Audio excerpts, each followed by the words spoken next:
Olá a todos, bem-vindo à disciplina de Matemática Financeira do curso técnico em Logística.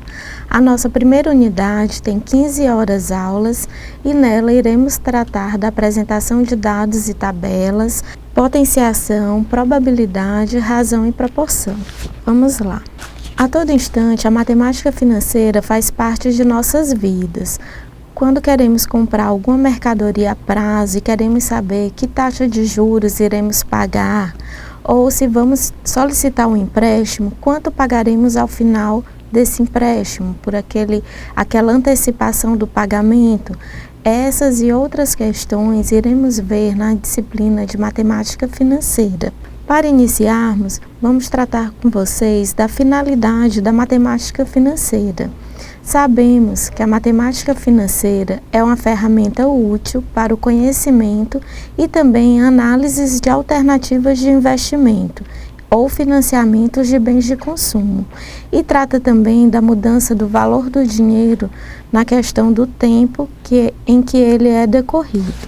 O nosso primeiro tópico da unidade 1 trata-se da apresentação de dados. Podemos utilizar esses dados em formas de tabelas e em formas de gráficos. E você poderá utilizar não só na matemática financeira, mas também nas demais disciplinas durante o decorrer do curso. Essa forma de apresentação em dados e tabelas visa expor as informações coletadas, que são as diversas situações encontradas em nosso cotidiano, que permitem sintetizar uma grande quantidade de dados, números, tornando mais fácil a compreensão do atributo em estudo e permitindo uma futura análise. Você vai poder utilizar dados em gráficos e tabelas para demonstrar percentuais que são utilizados na malha ferroviária, na malha aérea, na questão do curso técnico de logística, por regiões do Brasil, a questão dos custos que são embutidos nesse tipo de transportes e muitas outras informações necessárias para que possam ser analisados e tomadas decisões. No caso da representação gráfica, temos diferentes tipos de gráficos, histogramas, gráficos de setores, que permitem uma melhor visualização desses resultados. Esses gráficos podem ser obtidos utilizando planilhas eletrônicas do Excel ou a planilha Calc do programa OpenOffice. Para demonstrar, podemos ver no slide a figura de um histograma. O que é o histograma? O histograma são gráficos constituídos de um conjunto de retângulos com bases assentadas sobre um eixo horizontal, tendo como centro delas, no ponto médio, a classe que as representa, e cuja altura é proporcional à frequência da classe. Esses gráficos são utilizados para representar tabelas intervalares.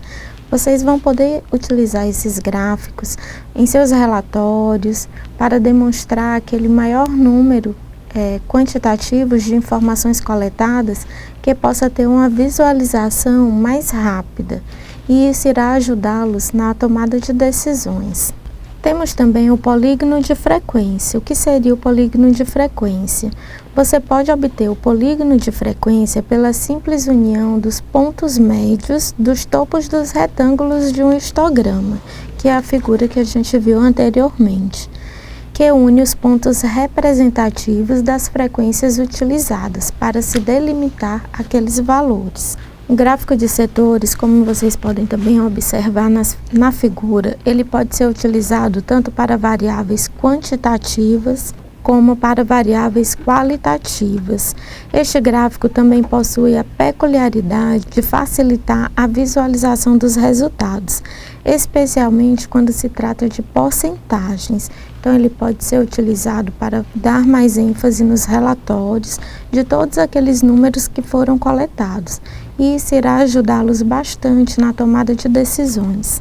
O nosso segundo tópico está relacionado à questão das probabilidades. Então, a todo instante, a gente se depara com situações que poderão ou não ocorrer. Imaginemos as seguintes situações.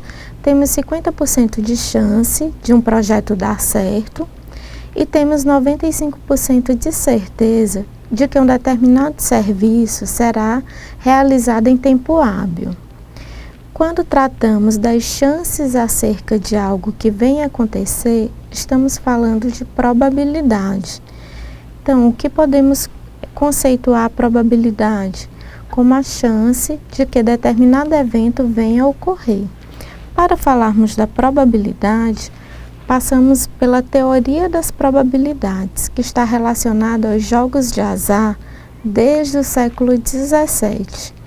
Surgiu da necessidade de um método racional para calcular o risco dos jogadores em jogos de cartas, de dados e outras situações.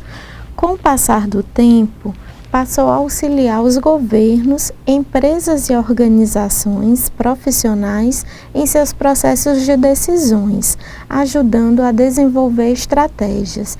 Então, quando se faz o planejamento estratégico, visa-se, através da probabilidade, ver quais são as chances de determinada atividade ser executada em tempo hábil, de um projeto ser finalizado com êxito e muitas outras situações. Na gestão, a probabilidade passou a ser uma ferramenta para a tomada de decisões e para análises de chances e riscos. Para se trabalhar a probabilidade, trabalhamos com dois tipos de fenômenos. Veremos quais são eles. Temos os fenômenos determinísticos, que são aqueles que invariavelmente dão o mesmo resultado, se repetido sob condições específicas. E temos os fenômenos aleatórios, que são aqueles que, realizados sob as mesmas condições, apresentam variações nos resultados de diferentes observações. Por exemplo, a reação de um cidadão quando ele adentra em uma instituição pública e é atendido, ou no lançamento de um dado. Em cada uma das situações, os resultados nem sempre serão os mesmos. Terão reações diferentes, apesar de haver uma rotina ou no lançamento desse dado ou no atendimento ao cidadão. E o que seria o espaço amostral dentro da probabilidade? O espaço amostral conceituamos como o conjunto de todos os resultados possíveis. Consideremos a situação em que um servidor público consegue ou não atingir a sua meta de produtividade. O servidor poderá ou não atingir a meta. Então, temos apenas dois resultados possíveis. Para isso, iremos tratar da seguinte fórmula que vocês irão ver aí no slide.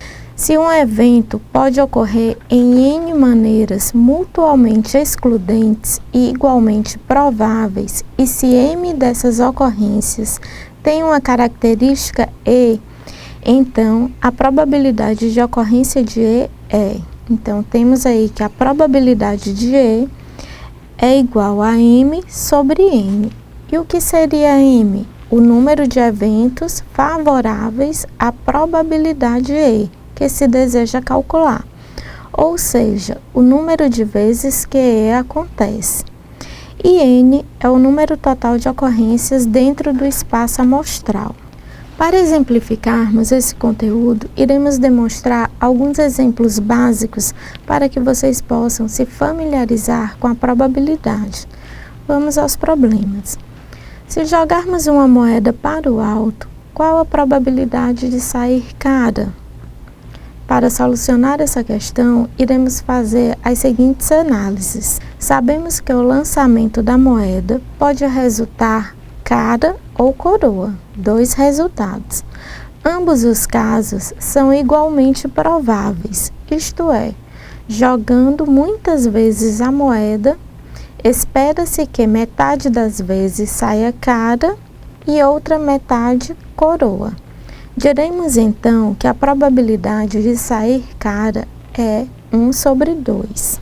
Um outro tipo de exemplo é ao jogarmos um dado, qual a probabilidade de sair o 3? Então, para solucionar essa questão, vamos analisar o seguinte aspecto. Num dado normal que contém 6 faces, se o jogarmos inúmeras vezes, cada face cairá 1 sobre 6 das vezes.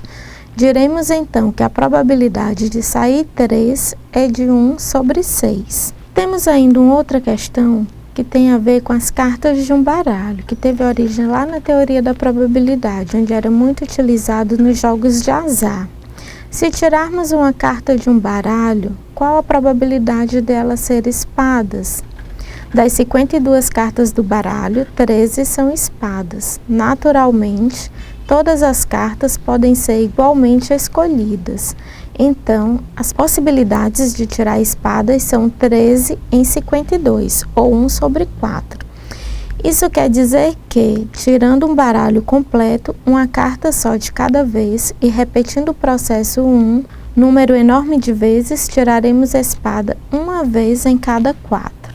Nosso próximo tópico é a potenciação de números naturais. O que seria a potenciação? Potenciação entendemos como uma multiplicação de fatores iguais. Para representarmos uma multiplicação onde os fatores são iguais, usamos a seguinte notação. 2 vezes 2 vezes 2 é igual a 2 elevado à terceira potência, que é igual a 8. 5 vezes 5 é igual a 5 elevado a 2, que é igual a 25. Para entendermos a potenciação, precisamos conhecer os termos da potência. O fator que está se repetindo chamamos de base. O número de vezes que esse fator se repete chamamos de expoente. E o resultado da multiplicação de fatores iguais chamamos de potência. A razão é definida como dado dois números A e B nessa ordem e com B diferente de zero, onde definimos razão entre eles como sendo o quociente indicado entre A e B, onde podemos ler A está para B. O que seria o termo A? Na matemática financeira, chamamos o A de antecedente e o B de consequente. Ao representar uma razão, frequentemente simplificamos seus termos, procurando sempre possível torná-los inteiros. Para exemplificar, temos a seguinte situação. Se numa sala de aula do curso técnico em logística temos 24 alunos e 18 alunos, estabeleça as razões entre alunos e alunas. Para solucionar, colocamos os 24 alunos, que seria o antecedente, e 18 alunos consequente, que nos dará um resultado de 4 sobre 3, onde entendemos que para cada 4 alunos existem 3 alunos. E a razão? O que seria a razão? Aplicamos a razão dentro da seguinte situação. Suponhamos que um carro percorreu 180 km em 3 horas. A velocidade média do carro nesse percurso será calculada a partir da razão. Velocidade é igual a 180 km sobre 3 horas, que é igual a 60 km por hora. O que significa que, em 1 hora, o carro percorreu 60 km. Proporção. Para definirmos proporção, temos a igualdade entre duas ou mais razões, onde A está para B, assim como C está para D. Nessa proporção, entendemos que os números A e D são os extremos e os números B e C são os meios. Temos ainda a quarta proporcional de 3 números dados, A, B e C, onde o número X completa com os outros 3 uma proporção. Para exemplificarmos, temos que, ao determinarmos a quarta proporcional dos números 3, 4 e 6, como vocês podem ver no exemplo, temos a seguinte situação.